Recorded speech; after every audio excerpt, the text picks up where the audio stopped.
সহস্রাব্দ উন্নয়ন লক্ষ্যমাত্রা এমডিজির সাফল্য এবার এসডিজি বা টেকসই উন্নয়ন লক্ষ্যমাত্রা অর্জনে কাজে লাগাতে চায় সরকার।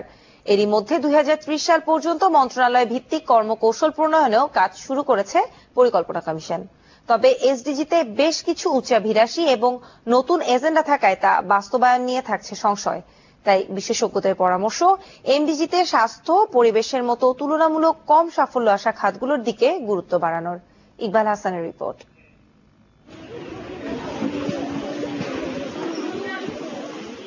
ভোলার চরপাতিলার শিশুদের কাছে স্কুলে যাওয়া মানে অন্যরকম এক জীবনযুদ্ধ।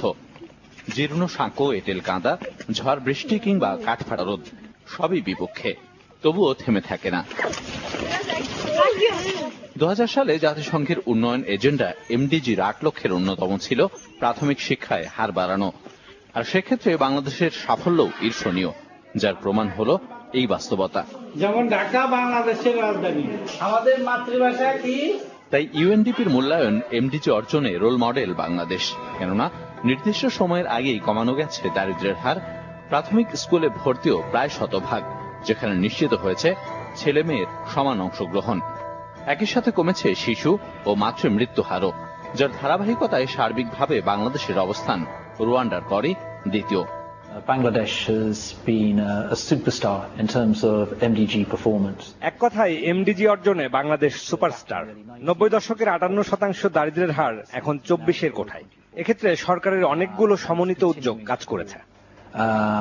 That rapid economic growth. যা প্রতিশ্রুতি দেয়া হয়েছিল আন্তর্জাতিক সহযোগিতা, সেটা সেভাবে আসেনি, যে কারণে এমডিজির পুরো সাফল্য আমরা অর্জন করতে পারিনি। যা করেছি সেটা দেশজ প্রচেষ্টা, দেশজ উদ্যোগ, আমাদের পরিকল্পনা, নীতি গ্রহণ। তাই এবার উচ্চাভিলাষী লক্ষ্য এসডিজি বাংলাদেশের সামনে নতুন চ্যালেঞ্জে। গেল বছর সেপ্টেম্বরে জাতিসংঘের এই উন্নয়ন এজেন্ডায় লক্ষ্য 8 থেকে বাড়িয়ে করা হয় 17 আর অভিষ্ট 169, যাতে ক্ষুধা, দারিদ্র্য মুক্ত ও সুস্থ জীবন, সুশিক্ষা, সমতা ও বিশুদ্ধ পানি আর প্রবৃদ্ধি কর্মসংস্থানের মতো বিষয়গুলো অন্তর্ভুক্ত করা হয়।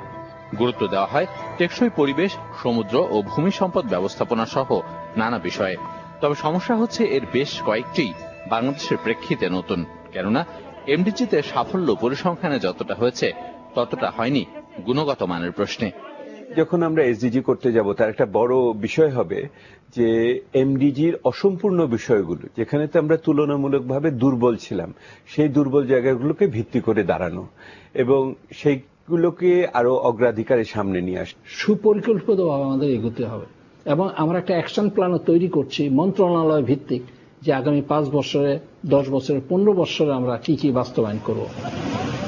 যদিও সরকারের দাবি এসডিজি বাস্তবায়নে এরই মধ্যে সব মন্ত্রণালয়কে সমন্বিতভাবে সম্পৃক্ত করার উদ্যোগ নেওয়া হচ্ছে। ইকবাল হাসান, চ্যানেল 24, ঢাকা।